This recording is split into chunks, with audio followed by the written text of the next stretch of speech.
welcome back to my channel, Hairy Hiker 2022.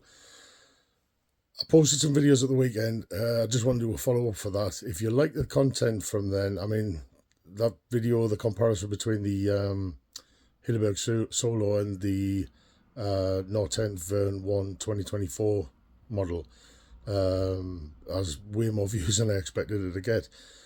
I'm looking to do a lot more content like that, so tent comparisons, other gear comparisons. I've got no skin in the game. I'm not supported by any companies, so it's just my own honest opinions on things.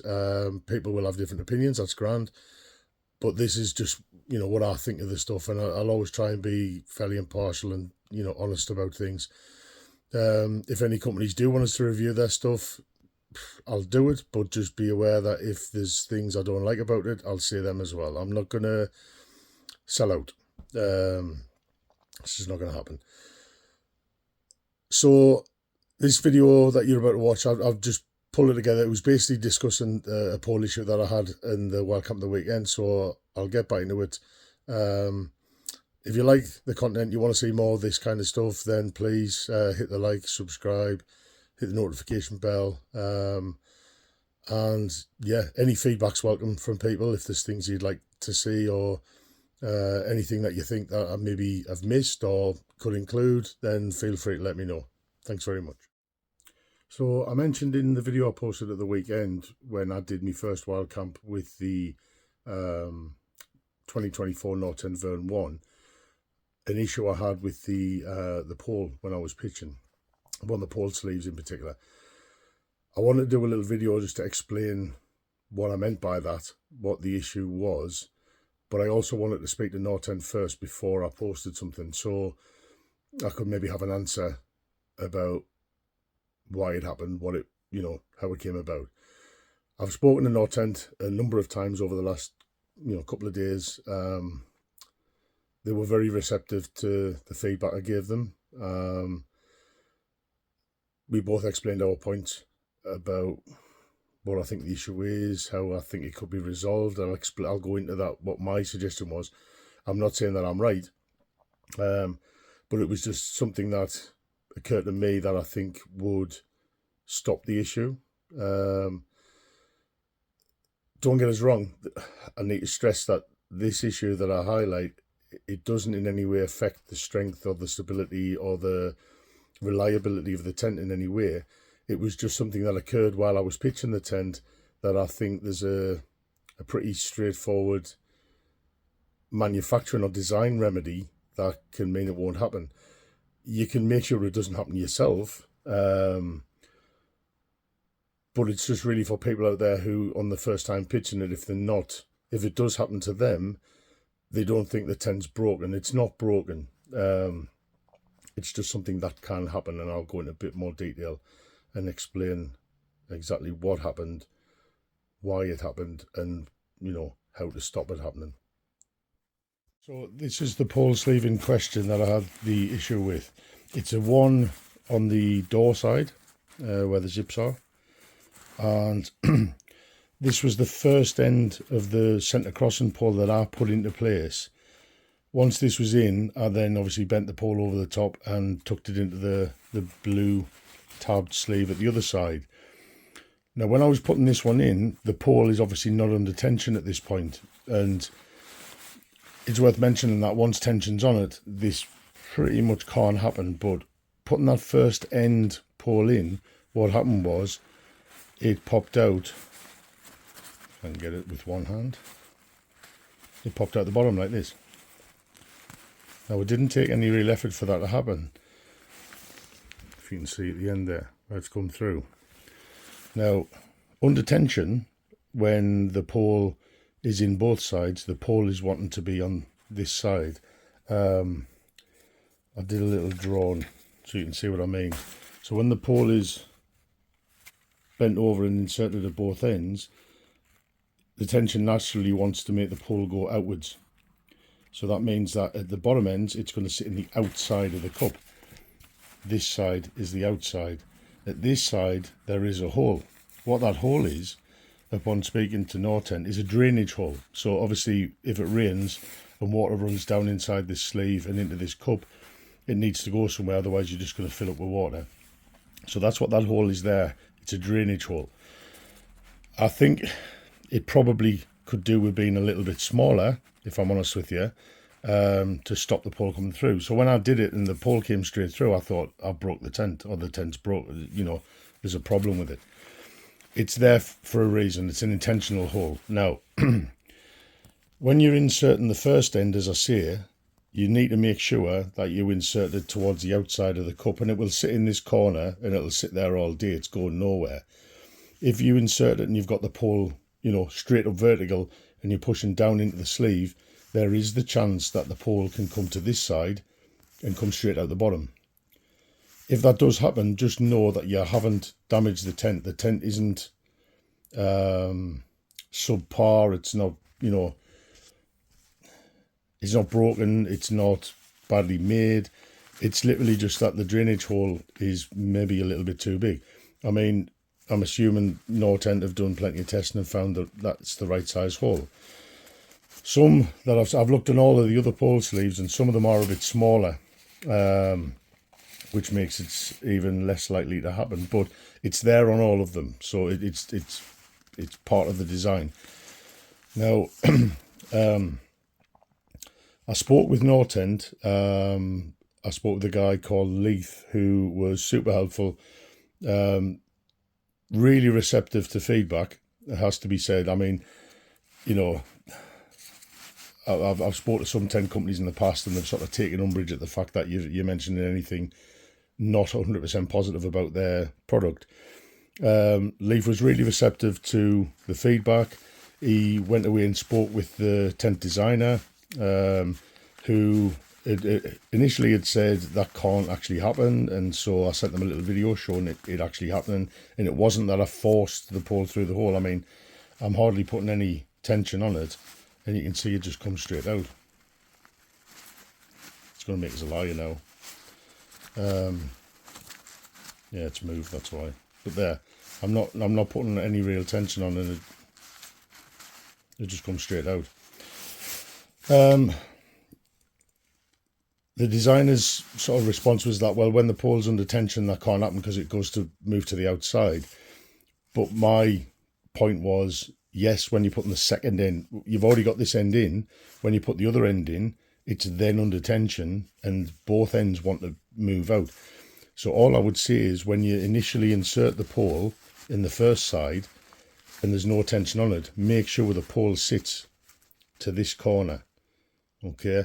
And then it can't come through the hole. Now, I made a suggestion to Nortent that, and it might be an absolutely rubbish suggestion, but my thought was a diagonal run of stitch. Doesn't have to be very deep, you know, starting it up here, maybe running to about 10 mil in from there, stopping before the bottom, so it's not affecting the drainage. Anything that comes down can go around the bottom and out, but that little diagonal stitch will basically push the pole, or cause the pole to avoid the hole. It can't get down there because the stitch and the angle is going to make it come to the outside. So you're kind of guiding the pole into the right place, but not affecting the drainage there. I mean, somebody out there might have a better idea, a better suggestion, and that's great. If you do, then I would suggest messaging Nortent, because, like I say, they are very, very receptive to feedback. They took it in the manner it was intended, which was, you know, from my perspective, a suggestion, not a criticism. But yeah, so that's the issue I had with the pole. As I say, it's only when you're putting the first end in. When you're putting the other end in, you've already got tension on the pole, and it naturally wants to go to the outside. So that's not a big problem. That's kind of, you excuse my drawings, I'm not a draftsman, but that was kind of the suggestion. You know, this is the pole, the lighter material pole sleeve, then the heavier cup at the end, a diagonal bit of stitching just to basically train the pole to this outer corner here, and then the drainage hole on this corner is still effective because any water will run round beneath that diagonal stitch. Pretty simple, straightforward solution, I thought. As I say, somebody out there might have a better idea, and great. As I say, maybe mention that Nortent. So that was the issue. As I say, it's not it's not a deal breaker. It doesn't affect the pitch of the tent in any way, shape, or form. It's just something to be aware of when you're actually pitching the tent really for the first time, in case it does happen and you think that you've done some damage or the tent's faulty. It isn't. It's just the design for the drainage hole, and you've got the pole into the wrong corner. It's easily done. Especially, I guess, if you're pitching in wind and the wind's blowing into your face, you're pushing that down. The pole's up in the air. It could easily come over towards you and alter the angle it goes in. So just be aware of that. That's all the issue was. As I say, it's not a faulty tent. It's just the design and something to be aware of, really. But I just wanted to get a little video out explaining what it was, so people knew what I was talking about. And it comes as no surprise when you actually get your Vern1 and pitch it for the first time. As I say, my interaction with Nortent, because I know there's a few people, I saw someone on Facebook today asking what they're like customer service wise, and I have to say, the way that my interaction went with them, I've got to say a 10 out of 10, to be honest with you, because I initially emailed them on Sunday night, thinking, well, that'll get picked up tomorrow morning. And Leaf actually replied, I think it was probably about 7 or 8 o'clock on Sunday evening, which means I guess it's sort of 8 or 9 in Norway. And I thought, fair play, like they're responding. Literally, it was literally within about half an hour, out of hours as well. So, hats off. They got straight back to us. I did also ask them about tent pegs, because that seems to have been a subject that's been discussed a couple of times in the owners group on Facebook. On the website, it originally said 20 aluminium tent pegs will be supplied. If you pegged out every available pegging point on the Vern1, there are 20 available pegging points. If you run the two side guy lines through one peg, like I did, like I've seen a few people do, you're down to 18. When my tent arrived, it came with 16. So I emailed again and asked about the 10 pegs. They're sending me an additional 4 to make up for the fact it said 20. If you look on their website now, it says 18. And I'm guessing what the 18 is, if you do the side guy lines out as the two guy lines into one pegging point, you only need 18 to completely peg the tent out, because the 4 additionals are the halfway along each wall, where you can make the vestibule a bit bigger and make the fly behind the inner. You can give that a bit more tension by using the centre guy out points on there as well. So if you literally used every single pegging point and used 2 separate pegs for the side guy lines, you would be on 20. If you only use 1 for each of the 2 side guy lines, you're at 18, and that's what their website says now, 18. So, I mean, in fairness, I don't know many people who don't carry spare pegs, to be honest with you. I carried spare pegs up at the weekend, so the 16 I had, it wasn't a problem. I just banged another couple in and good to go. But yeah, so even that, I emailed them, and again, within about half an hour, I had a reply saying, yep, we'll send you out an additional 4 pegs, so you've got the 20. So like I say, I just want to stress again, it's not a fault. It's not poor production or anything like that. The hole is there for a very specific reason. Maybe it could be a little bit smaller. Maybe the diagonal stitch would solve the problem, but it doesn't. If you pitch it, just make sure we go to the end, the outer corner of the end cup, and you've got literally no issue at all, because that is looped over the bottom. It's got all this stitching. It's solid. It absolutely is. And I had a pitch at the weekend. Once I'd realised where it had come out of and I made sure it was into this corner, the tent was absolutely bomb-proof. I've seen a couple of other videos where it's been pitched out now. One in, fairly strong winds and rainy weather up Northumberland as well. And that was Fellman Dave did that one. That was solid. I've seen a video that Nortent have put out as well, because there was some question about snow loading. because of where the pole at each end where the poles cross. People saying snow will gather there, and the question whether the tent would be strong under snow loading. The video that Nortent put out, the was significant snow loading on the tent over a couple of days, and I would say it's probably, I don't know, 3-4 inches of snow, I guess, was on top. He gave the tent, I mean, the shape of the tent hadn't flackered at all. It hadn't moved. The guy gives it a shake. The tent slides, the snow slides down. Yes, a little bit does gather at those crossing points. So the people who said that were absolutely right, that it would do that. But it didn't seem to affect anything. And given that that was 2 days worth of snowfall, I think as long as you're checking your tent under snow loading, you know, fairly regular, I guess, like any other tent, you know, you're going to shake the snow off. You're going to give the tent a chance. But this one, as I say, 2 days, fairly significant snow.